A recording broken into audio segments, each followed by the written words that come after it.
नमस्ते दोस्तों, स्वागत है आपका आपके यूट्यूब चैनल जिसका नाम है मोहित मोटिवेटेड एग्जाम चैनल। आज हम देखेंगे सीटेट यानी केंद्रीय शिक्षक पात्रता परीक्षा पेपर 2018 साल का पेपर एक उसमें का पार्ट 1 में बाल शिक्षा और शिक्षा शास्त्र पर प्रश्न। पिछले भाग में हम 20 प्रश्न देख चुके हैं। आज हम उसके आगे के प्रश्न के बारे में चर्चा करेंगे। तो शुरुआत करते हैं प्रश्नों को। प्रश्न क्रमांक 21, निम्नलिखित में से कौन सा शिक्षक द्वारा कक्षा में बच्चों के लिए समस्या हल करने के तरीके का वर्णन नहीं कर सकता? पर्याय है किसी विशेष समस्या को हल करने के बारे में अपनी विचार प्रक्रियाओं पर चर्चा करना, कुछ हल करते समय गलतियों को करने की प्रति ईमानदार रहना, सोच विचार परीक्षण और विभिन्न उत्तरों जैसी शब्दावली का प्रयोग करना। चौथा है अभिसरण उत्तरों वाले प्रश्न पूछना। तो इसका सटीक जवाब है प्रश्न क्रमांक 4, अभिसरण उत्तरों वाले प्रश्न पूछना। प्रश्न क्रमांक 22, निम्नलिखित में से कौन सा एक संवेग है? पर्याय है स्मृति, डर, ध्यान, उत्तेजना। तो इसका सटीक जवाब है पर्याय क्रमांक 2, डर। प्रश्न क्रमांक 23, एक 3 साल का बच्चा बताता है कि दूध बूथ पर एक मशीन द्वारा दूध का उत्पादन होता है। निम्नलिखित में से बच्चे की समझ का सबसे अच्छा स्पष्टीकरण प्रदान करता है। स्पष्टीकरण है बच्चे को दुनिया का बहुत सीमित अनावरण की यह ज्ञान है। बच्चे का जवाब दूध बूथ से दूध खरीदने के अपने अनुभव पर आधारित है। बच्चे ने गाय को कभी नहीं देखा है। बच्चे का परिवार बच्चे को प्रेरक वातावरण प्रदान नहीं कर सकता। इसका सटीक जवाब होगा पर्याय क्रमांक 2, बच्चे का जवाब दूध बूथ से दूध खरीदने के अपने अनुभव पर आधारित है। प्रश्न क्रमांक 24, निम्नलिखित में से कौन सा शिक्षक की भूमिका का सबसे अच्छा वर्णन करता है? पर्याय दिए हैं। कक्षा में शिक्षक की सबसे महत्वपूर्ण भूमिका अनुशासन को बनाए रखता है। एक शिक्षक को निर्धारित पाठ्यपुस्तक का पालन करना चाहिए। पाठ्यक्रम को समय पर पूरा करने के साथ साथ दोहराने के लिए पर्याप्त समय देना महत्वपूर्ण है। आराम के लिए जगह बनाना जहां बच्चे संवाद और पूछताछ के माध्यम से सीखते हैं। तो इसका सटीक जवाब है पर्याय क्रमांक 4, आराम के लिए जगह बनाना जहां बच्चे संवाद और पूछताछ के माध्यम से सीखते हैं। उसके बाद है प्रश्न क्रमांक 25, निम्नलिखित में से कौन सी कक्षा समृद्ध शिक्षा को प्रोत्साहित करती है? पर्याय दिए हैं। यह कक्षा जिसमें प्रदर्शित विभिन्न प्रकार के सामग्री बच्चों को पहुंचाने में से परे हो ताकि सामग्री लंबे समय तक चलती रहे।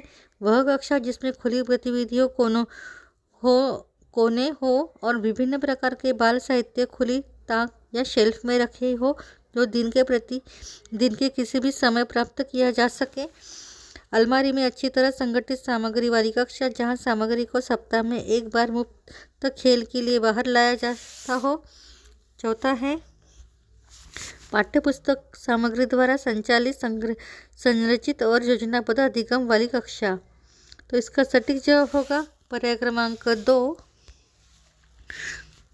वह कक्षा जिसमें खुली गतिविधियों कोने हो और विभिन्न प्रकार की बाल साहित्य खुली ताक यानी शेल्फ में रखी हो जो दिन के किसी भी समय प्राप्त किया जा सके। उसके बाद है प्रश्न क्रमांक 26, निम्नलिखित में से कौन सी कक्षा में पाठ्यपुस्तकों की भूमिका का सबसे अच्छा वर्णन करते हैं? पर्याय है वह कक्षा में उपलब्ध संसाधन और संदर्भ सामग्री में एक है। वे एक राज्य या राष्ट्र में अधिगम में एकरूपता बनाए रखते हैं। वे अध्ययन के पाठ्यपुस्तक के बारे में शिक्षकों और माता पिता को मार्गदर्शन प्रदान करते हैं।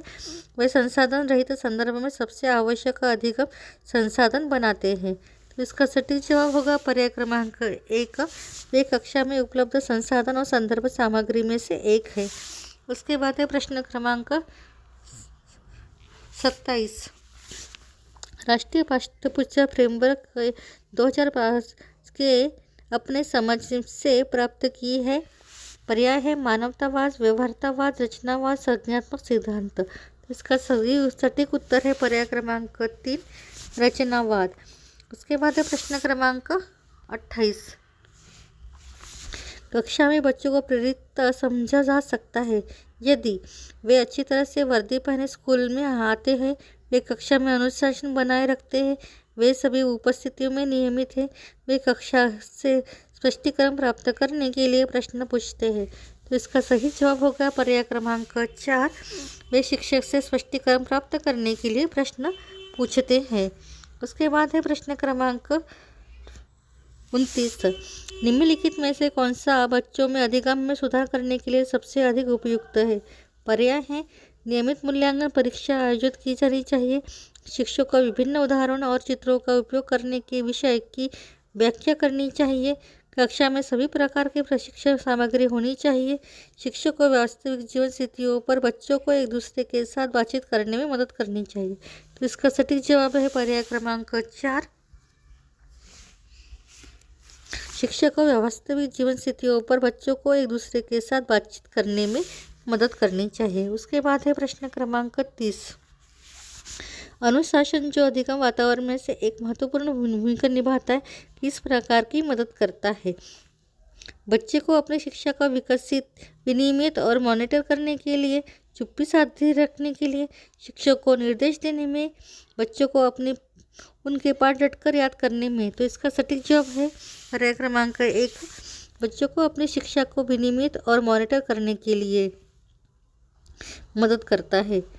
वीडियो अच्छी लगे तो लाइक करें, शेयर करें, कमेंट्स करें, सब्सक्राइब करें और चैनल पे नए हो तो चैनल को सब्सक्राइब करना ना भूलें। इसके बाद हम पार्ट 2 में देखेंगे गणित विभाग से जुड़े हुए प्रश्न।